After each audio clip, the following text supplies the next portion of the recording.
Welcome to Fierce Female Filmmakers, a production of Artemisia's Daughters, a non-profit organisation that aims to inspire, educate, empower and employ women of all ages and backgrounds in the film and TV industries.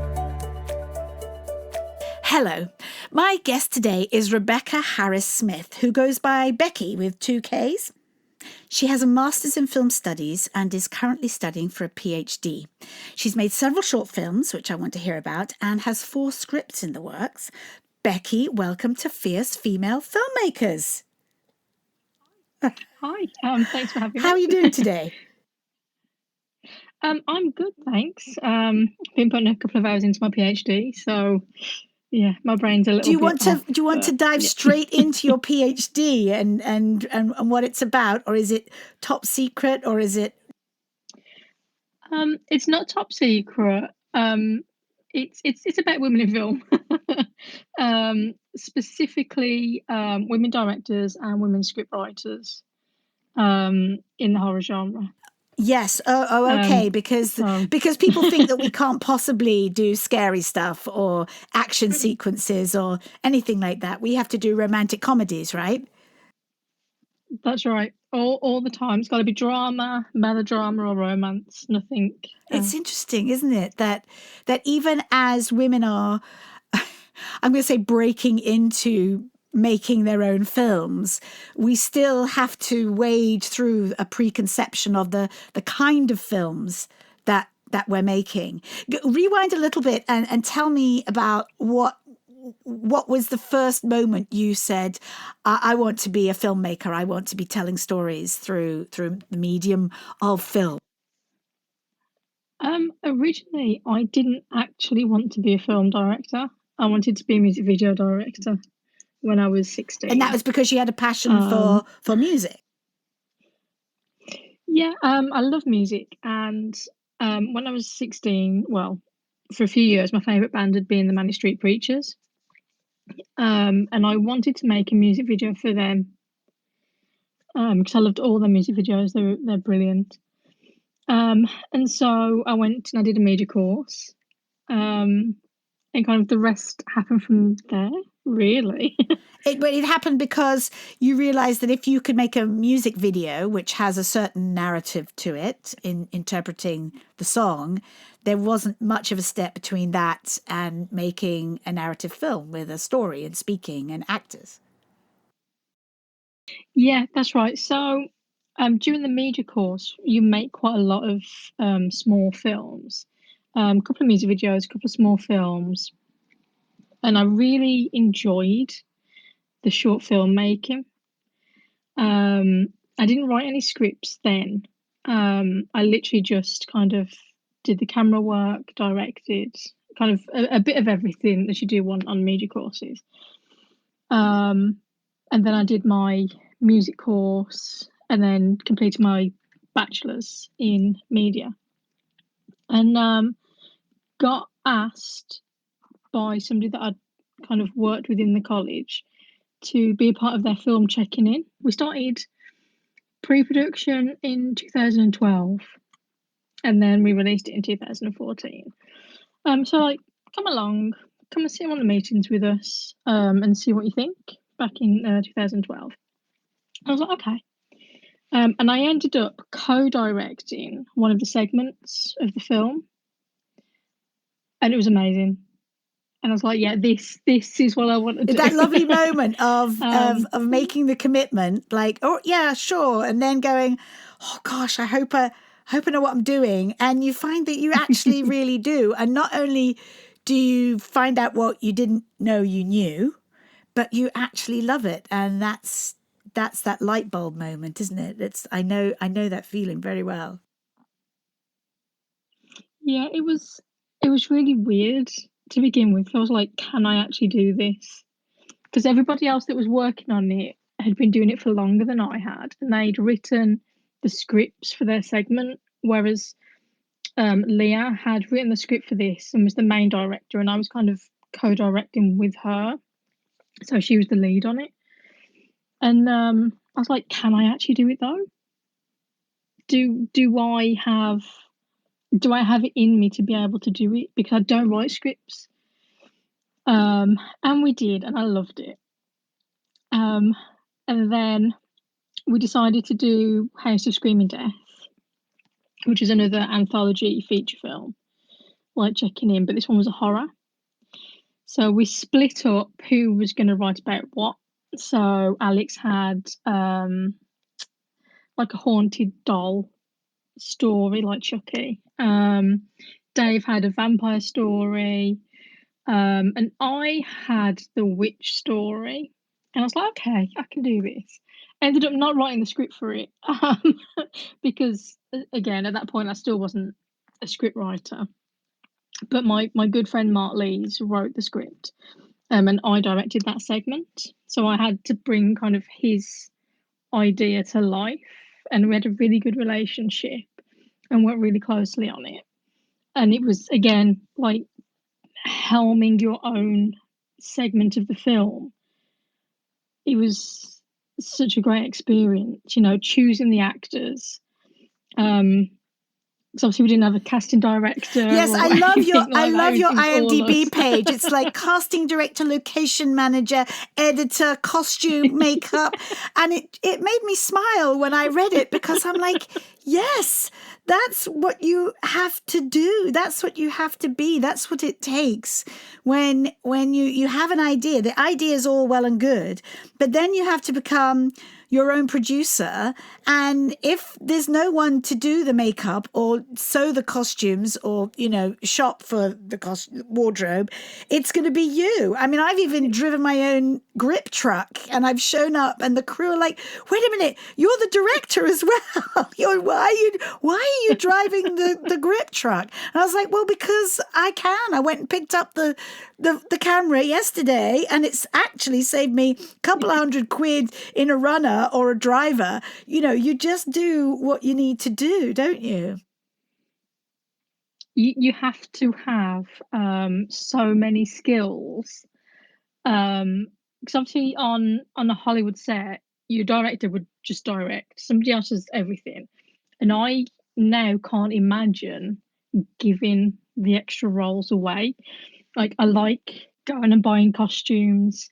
I like doing the budgeting, so I know where everything's being spent. I like being the casting director because I can, you know, watch the actors and go, right, yes, that's my character right there. So I could never imagine not doing that now.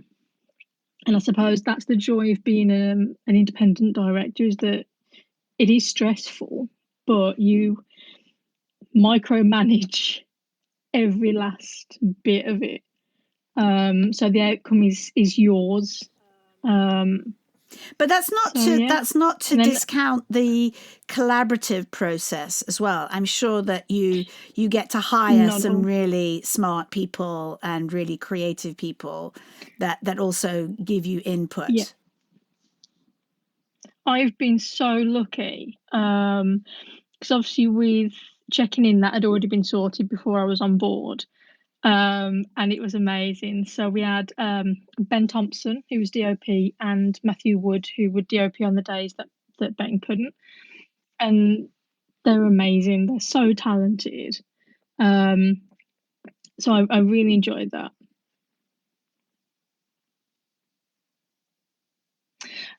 Okay. Before I was directing, I didn't understand that relationship between the cinematographer and the director, and how the cinematographer really informs so much of the story, because you can have an idea of what you would like the shot to be, and they always add a layer of extra something, an extra sprinkling of something. And for me, when I always feel like we're shooting, we have to shoot fast because we need to make our day. And it'll be my DP who'll go, you know, Alexandra, you know, we have to turn around on that character because you're going to really regret it in the edit suite. And I'm like, oh, all right then, you know, because you just want to keep moving. And that's not always at the forefront of your mind is coverage and and so on and so forth. Do you want to speak a bit about that? You're nodding like, yes, I know exactly what you're talking about. Because when you're saying how talented your DPs are, I think that's what you're talking about as well. Absolutely. So Ben Thompson and I've worked with two of the director of photography. So Joshua Bagger and Ash Connaughton. And Ash Connaughton worked on my last film, Out of Time. And Ash particularly, because it's the most recent, he came up with the shot list. And we went through it together and double checked everything. But then when you're on set, you do a few of them and you'd go, okay, we don't need to do that shot now because we've kind of already got it, but how about we try this? And it's just like, yes, let's do that. I never thought about that. Let's do that. And it's his experience of doing that job in the past that kind of makes him an authoritative about what kind of shots that you're need. Touching on something too about working with people who have more experience than you, because you don't all want to be students. You don't all want, because I've worked on, as an actress, I worked on a tiny film, and that was the case. And the poor DP he was operating camera, and there were these young people standing around. I said, do not one of you want to learn how to do this job? Anyway, that idea that you do need somebody, you need at least a couple of HODs that have done it quite a few more times than you have, because otherwise you're all sort of shooting in the dark, literally shooting in the dark sometimes. So tell me, so let's go back. So aren't you also teaching now as well?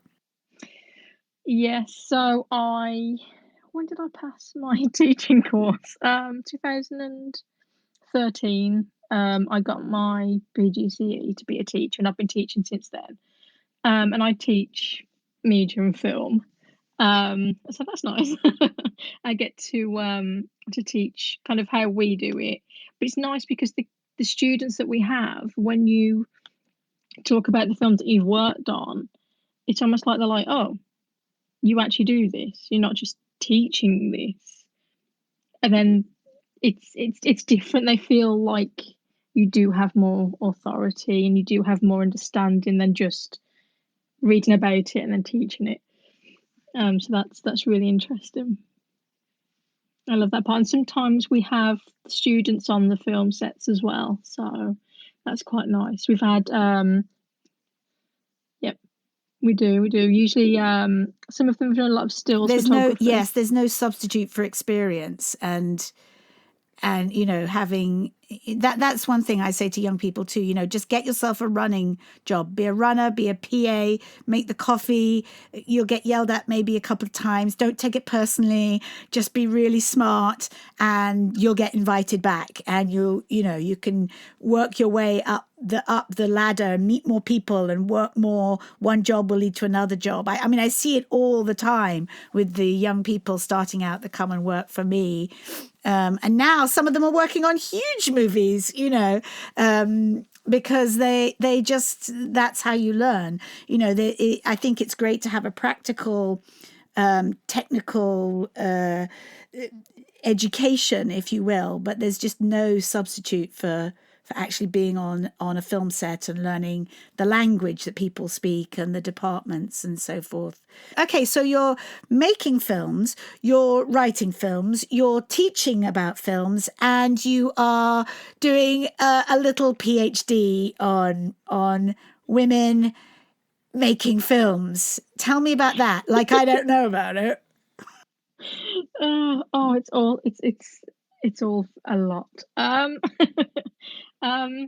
So the PhD right now is hard because I'm doing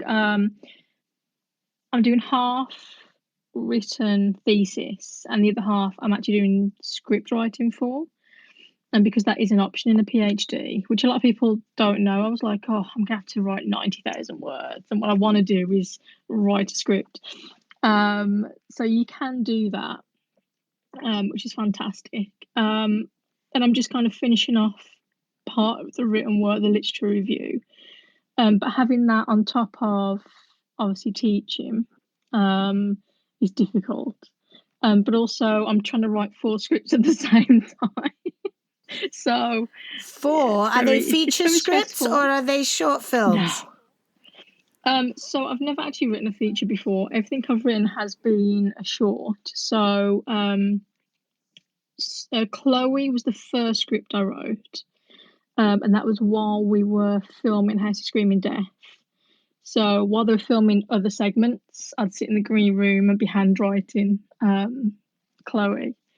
We did start making that, but that's kind of on the back burner, just because of everything that's been happening.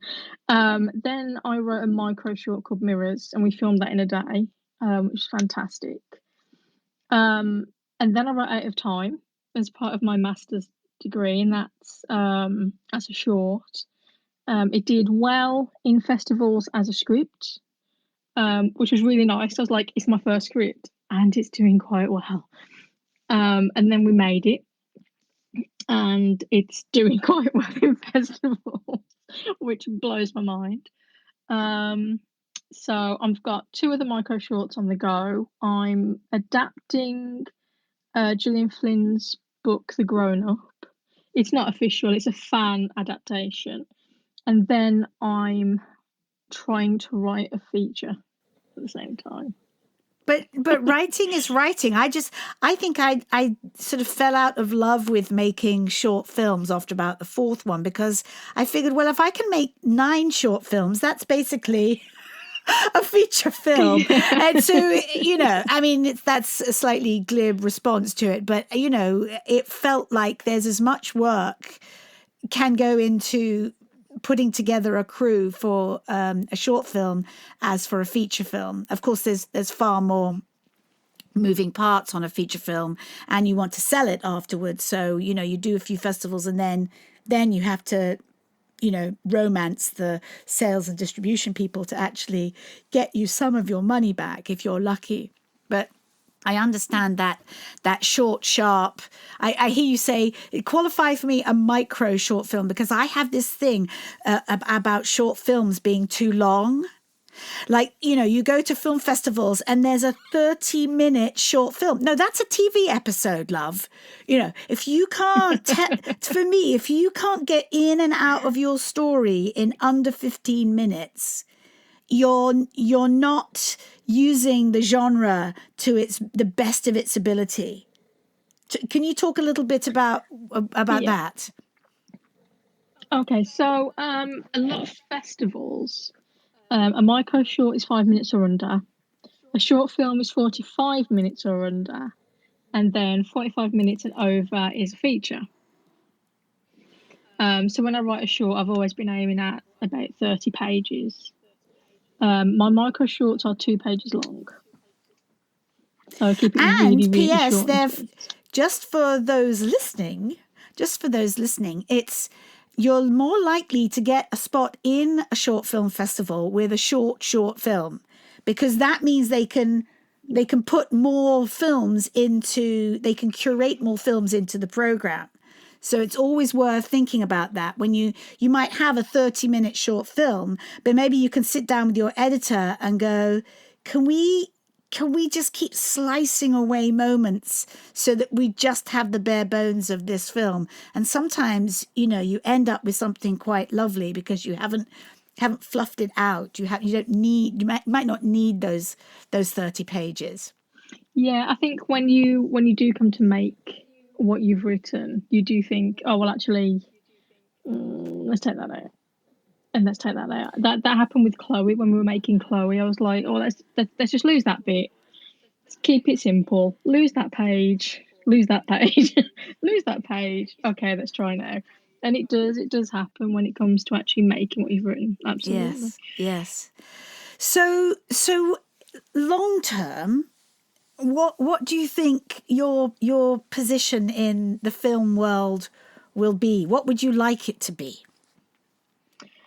Well, I would like to actually have a budget, so I can pay people properly. Ideally, like the script that I'm writing, the feature that I'm writing, and this sounds really silly, and I know it sounds silly, but one of the characters that I'm writing, I am writing it as if Pedro Pascal is playing that character. I don't know if you know who Pedro Pascal is, but he's the Mandalorian in the Mandalorian TV series. He's also in Game of Thrones, Prospect, and The Mentalist. Yeah, and a couple of other short films. So in my head, ideally, what I would like is for that to happen. Have a budget, have Pedro Pascal as the main character, go and make it as a feature, have the budget for stunts, have the budget for lots of actors. So that ideally that's what would happen. But again, I know that No, sounds really I'm silly listening to you because speaking, and I think that I know I've done it. I've written main characters, especially. It really helps to have a specific actor in mind. And I think even if that actor never plays that part, it keeps you on a steady path of tone and that character's persona matched to that actor. And it may not end up being, but it may. The other thing is too, you got to put it out there. If you just keep it a secret, he'll never know. And that's another thing. You might send your script to his agent, who goes, "Oh no, it's not finance, it's not greenlit. We don't consider anything until it's greenlit." That's like that I hear that all the time. And, you hear all the time that actors never got to read such and such a script. So you've just got to keep plugging away, keep telling people he's your dream casting. And, and you just never know. I don't think that's silly at all. I think it's actually quite smart.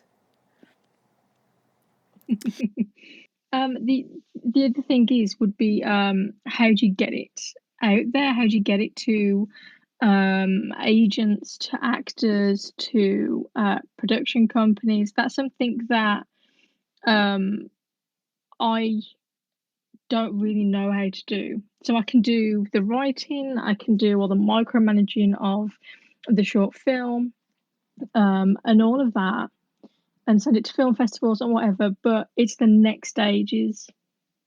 A lot of people don't understand how the next stages work. And it would be really important for that to not to be more commonly known, but maybe a helping hand in the industry, especially having, because a lot of men sit like, this is an example I come back to all the time. But the two guys that pitched their idea to make Game of Thrones, like, how did they even learn how to do that? They have no experience in the industry at all. They hadn't made anything up until that point. So how did that work? Did they already know somebody? Did they just have the guts just to be like, I'm just going to do this, and then it just happened? I think, well, So, yeah. I know exactly what you're talking about, because those stories, you hear those stories over and over. Why did somebody take a punt on them? And why would Yeah. somebody, how can I create a situation where somebody would take a punt on me? And I can only speak from my personal experience, which was I knew that if I was going to make a feature film of any size, it had to be affordable, and I had to write it. I wanted to direct it, so I wrote it so I could direct it, and I had to produce it. And the producing meant I had to raise the money as well, because and I did that amongst friends and family. And now that that's all in the can and it's out there, there's still an element of, everyone's going to see you really differently now, Alexandra, because you've made your feature film. Well, are they? Or am I sort of starting back at the beginning again? And because I still have to pitch my ideas to an actor or another producer or whatever. I would really like not to have to produce.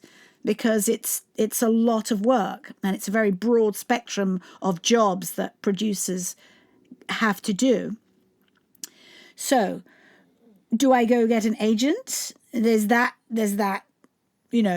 outlet. There's, do I go start going to all the markets and festivals, which has been impossible the last 15 months because of the pandemic, but that's what filmmakers do. But then you have to finance your way to Cannes or Berlin or, Toronto, where these markets are. And it's hard. The other thing I hear, which kind of annoys me a little bit, is this female filmmakers. Look, we just gave an Oscar to Chloe Zhao for directing a feature film, right? So women are making films now, and we are, but it still feels like the boys have the edge. Let's talk about that a little bit. They do. It does feel like it's skewed very much. Why do you think that is? A lot. No, why do you think that is? I don't. I don't know. I mean, the statistics speak for themselves. So in 2019, the top 100 grossing films, 10% were female directors. 10%. You cannot tell me that there are only like a handful of female directors out there. How can only two or three women now have won Oscars in the 92-year 92-year time that's been around? Like I don't, I think it's like 19% of writers were women on those top 100 films, is purely in America. It's not including British films, but I can't imagine. I think it's probably worse, lower. So yes. I feel like it's skewed. Like, yeah. So like, why are men being given more of a chance? Like, Snyder got given how many millions to redo Justice League? What? Why? How many independent films by women could that have supported? I don't understand it. 4 hours long, edited in 4:3. Well, they're making films that they want to watch, but I'm making films that I want to watch. I'm writing scripts of television shows that I want to watch, that I want to direct. And we're 52% of the population, and we watch television and we go to the cinema. I'm still hearing, we're appealing to that YA audience now, and period stuff, unless it's genre bending. I had that one. Unless it's genre bending period or genre, genre bending genre. We're going for, they're still going for the younger audience. Do you know how many, I'm in my 50s. Do you know how many women in their 50s have survived because of Netflix and Hulu and Amazon Prime Video this last 15 months? We're alongside the guys and the young people who want that. So can only men write and direct what, young adult stuff? No. That's not a good reason. Women write and direct amazing films, and Emerald Fennell. Love. She's wonderful, but they're all like, oh, this new star, this new film, promising young woman. She's one of the showrunners for Killing Eve. She is already in the industry. She starred in Call the Midwife. Call the Midwife. She's not new to the game. She's known people in the industry, got in, managed to make this film, and they're all saying, "Oh, she's new. She's new to the industry." Yeah, but I still wonder. She still had to do something to get showrunner for Killing Eve, because that was a very successful first season, And I don't know what her journey was I know she wrote the second season, I believe, but she still had to be hired to do that. I would love to have been in that process, but she probably has a very powerful agent. That's all I can. She's Phoebe Waller-Bridge's best friend. There you go. It's not what you know, it's who you know. Always. I do think, and I can speak to that a little bit, because I felt like that as an actress, that I hadn't gone to maybe the right drama school, or I never quite had the right representation, or just hadn't worked. It's hard to look back and go, well, that set of circumstances, that set of coincidences. But then there also are coincidences that just by being in the right place at the right time pay off for you, and you can't create those. If you didn't go to Cambridge or Oxford, or if you didn't, if you don't run in those social circles, which also has, Guardian reading, BBC producing, people in it, then you have to start your own network of connections. And, that's that painful thing that many creatives struggle with, which is going to festivals and going to the drinks and the networking things and presenting yourself and your projects as something viable. And sort of that's the other area where we can fail as creatives if you're very shy and an introvert. You have all these brilliant stories inside you, but the idea of standing there with a glass of white wine at a festival whinging on about your story is, it sounds like hell to you. I really understand that. But I think it's something, if you struggle with, that you need to look at, because it is how the world turns, especially in an industry which is about people and about communicating and connecting. Yeah. And I mean, I'm not having a go at Emerald Fennell. Like, I'm really, really happy for her. It's amazing thing that she's managed to get where she is, and that now she has directed her feature film. But it's like people are going to have more chances, like you say, of doing those things. Like, I'm from the West Midlands. I'm from a working class background. I can't afford to rock up at Cannes and smooze people or anything like that. And I don't think that helps. It's something like 14% of the population go to private schools. But there's definitely more than 14% of people that are in the creative industries in the hierarchy. Yes. It's a very good point. So there's a lot of barriers. Yes, and I've talked about that with women producers too, that there's a huge gap between being able to afford to be an actor, to afford to go to drama school, from acting to all of the technical sides of it, and also that idea of that survival job that keeps you fed and watered and petrol in your car while you're writing your feature script, while you're doing all these low budget films. I know I pared my life down to the smallest needs, that I could while I was making my feature film, because I didn't want any distractions from a job that was going to take too much of my brain space. I didn't go on holiday. I still don't really go on holiday. It's like, holiday? You mean I can go on holiday so I can write something, right? I'll have 2 weeks so that I can write. I just lived by, and I quite enjoyed it actually. When I look back on it, it wasn't a hardship, because I had, the support of friends. I rented a room in a friend's house. But going back to your point of like how lovely it would be to have a budget and a stunt coordinator and CGI and all of those, and a team of people doing their job that you don't have to worry about. I mean, I hear you say, no, I want to do the costume. I want to do the casting and all of that. But there'll come a time when you won't need to, because there are people who really do that really well, and you'll really trust that they're going to do that really, really well. But what's it going to take? What's going to take to leap over into that place?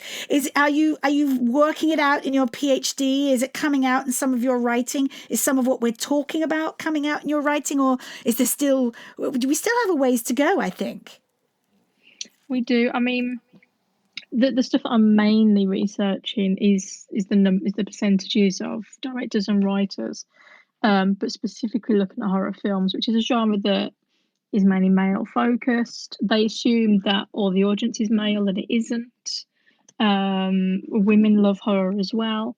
I think it was Bridget Cherry said they like, or it was Linda Williams, that said women like horror because they can play out the horrors that they feel in real life.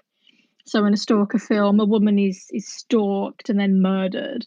They're things that we have to deal with in real life. You know, you read the newspapers, and a woman has been attacked, and it's a way. It's cathartic. Women use horror films as catharsis. that's a really interesting. Yes, you think it would be the opposite. I have a little bit of problem with a lot of these crime thrillers. Are the victim is always a woman. It's always violence against women. I'm watching Mayor of Easttown right now, and I'm like, oh, okay. Now 2 young women in the town are missing, and one's been found, naked and violently killed in a river. And all of that stuff, it's all about the violence is very rarely against men. It's about women. And I'm wondering if the more women start to make those sorts of crime dramas, they won't always be about that. You'd hope so, but if you think about real life crime dramas that are based on real events, the majority of the time it is women being killed. So they won't break from the mold. I mean, like I say, maybe if women I'm thinking of the dramatization of the true stories in Mindhunter, was it? And I was about 7. Yes, but I was about 7 episodes in, and I was like, this is all these serial killers all murdered women. Yeah.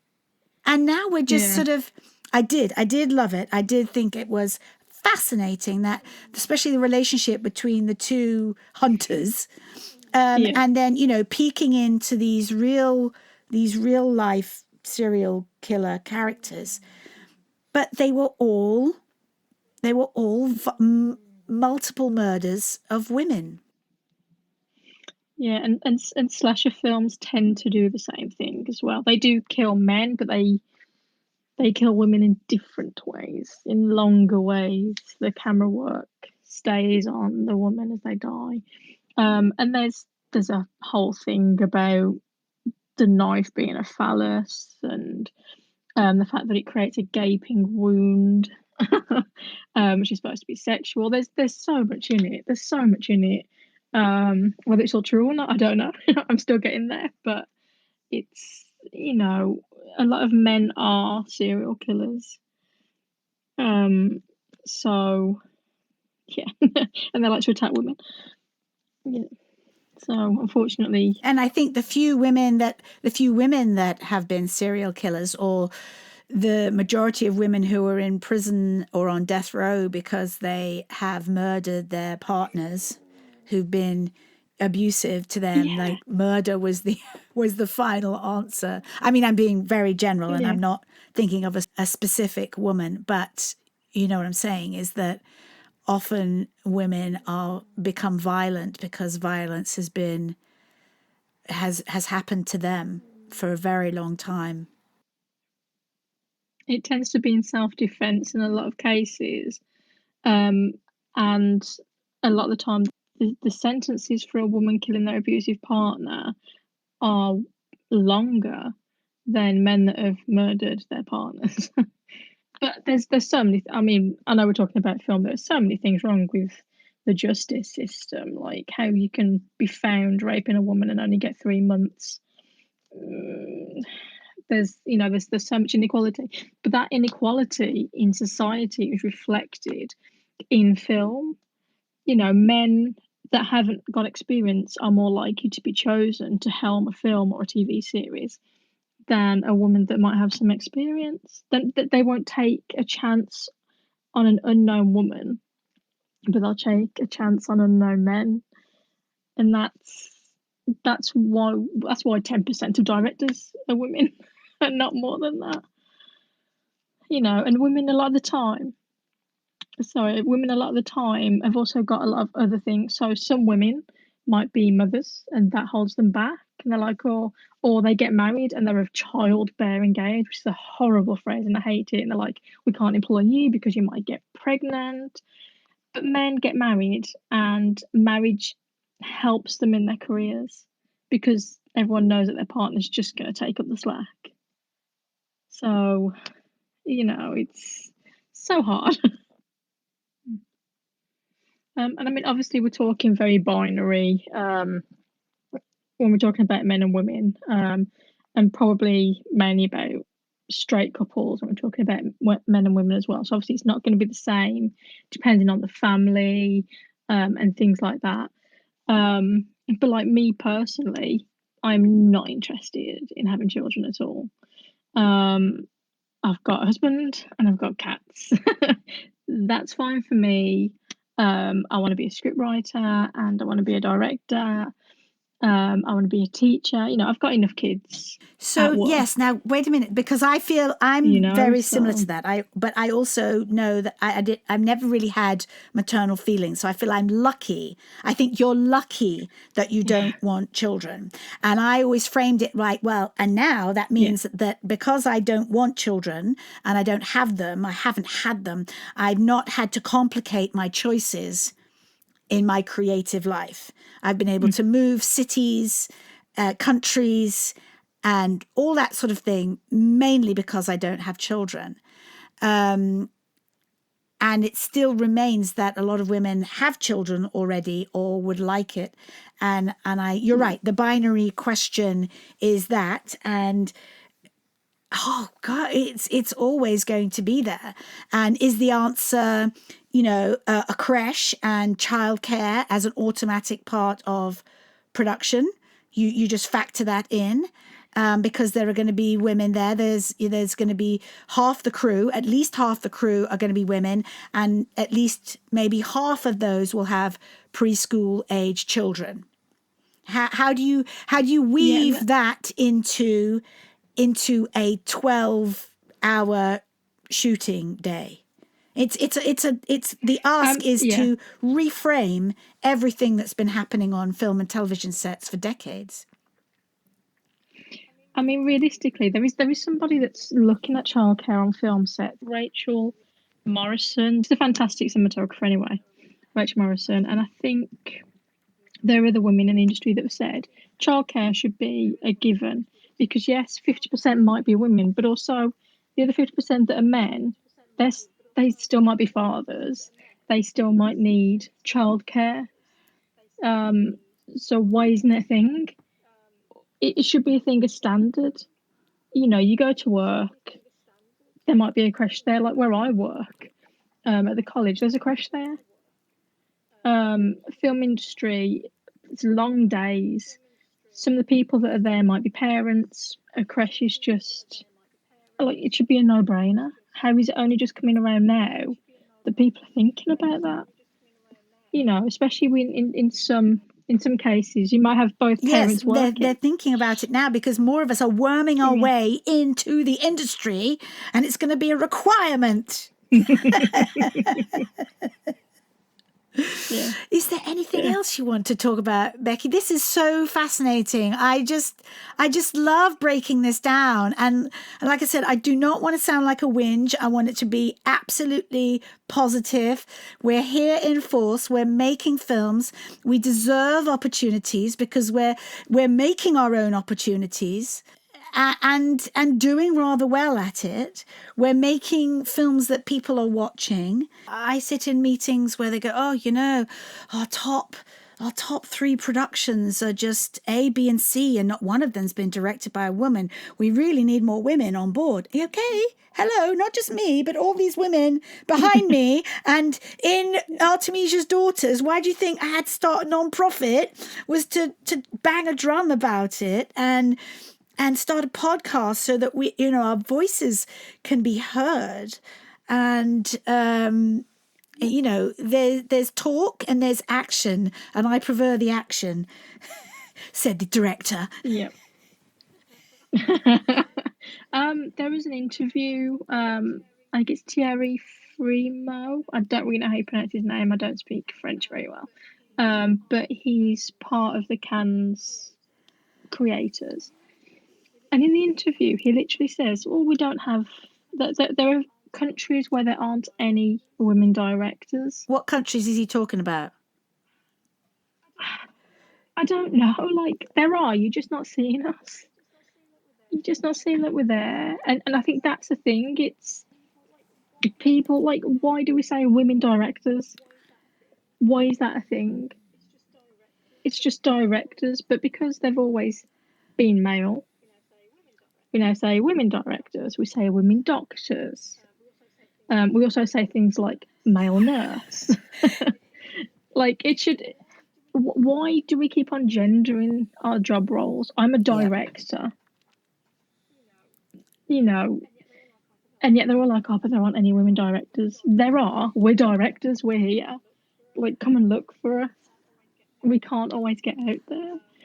But I find it so maddening that somebody that runs Cannes Film Festival is saying there are countries with no women directors in it. Yeah, he's wrong. Like, he's wrong. And that, you know what? It might have been true 25 years ago when they were still shooting on film, and it was incredibly expensive, and cameras were super heavy and needed big tripods and dollies and stuff like that. And it's just not true now, because anyone can make a film now.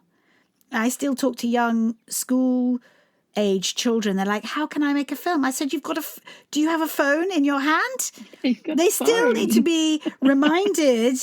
You know, almost every PC, I know every Mac has iMovie in it. Even I can edit little things on iMovie to a watchable YouTube level. There's so much opportunity. There's so much opportunity for exposure and collaboration. And I think that's what I want to put out there with talking with filmmakers like yourself, and not just women, but young people from everywhere, from all backgrounds. And everybody has a story to tell. Everybody has their own. Well, I'm only 15. I haven't lived a life. Yeah, but you've got a story about your mum or your gran or your best friend or you and your best friend. Just make the story, tell the story. And that's something I kind of want to leave people with, because there's not a doubt in my mind, Bekki, that you will get a budget and a stunt I know a really good stunt coordinator I can introduce you to, and you will get that, because it's deep in your DNA and in your soul, and you're not going to stop now. You've come this far. You're going to draw the attention of somebody who's going to want to work with you and finance a film. I just know it. You just got to keep going. Don't give up. Never give up. Absolutely. I mean, you are right about young people making films. Like, the students that we have, a lot of them, they have to make a final major project, which is being shown online tonight at 8:00. Some of their films being shown, and they're like, "But I don't have an idea."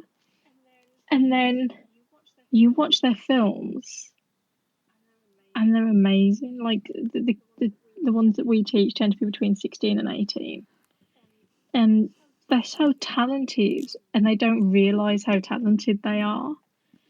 And to be able at the end of the year to watch their final major projects and be like, "I don't understand how you didn't think you could do it." Well, you know why they didn't. They've got stories. Yes, but you have given them the tools. You have shared with them the ins and outs and the components. You've handed them to them. So the story's always been there, and the talent. You're the conduit. You're the inspiration and the person that helps it happen. So don't take that away from your ability and your teaching skills, because that's very important too. I think that's kind of the one thing I want to take away from the job, is that I want them to look back and, you know, be like, that they're the people that helped me, those teachers, the ones that helped me. And I don't know about being an influence, but it would be nice if they thought that. Absolutely. Oh, I'm sure they do. I'm sure they do. Bekki, thank you so much for talking with me. It's just been lovely. And can you tell us where we can see your short films? Are they on Vimeo? I'll put all the links on the podcast here. Mirrors is on Vimeo, so I will send the link to that. Checking In and House of Screaming Death are both on Amazon Prime now. That's thanks to David Hastings, who's one of the directors and the producers, kind of getting it all on Amazon, sorting all of that out. And hopefully people enjoy them. Of course, yes. Leave comments. I was like, leave comments, but they can only be positive comments. Thank you so much, Bekki. Have a lovely screening this evening with your students. Yes, thanks for having me. And I'm hoping that the screening all goes really, really well tonight. It's the first time we've done it online. It's always been face to face. So fingers crossed. Fierce Female Filmmakers is a production of Artemisia's Daughters. For more information, go to artemisiasdaughters.org. Our theme tune is composed by Charlie Mackey.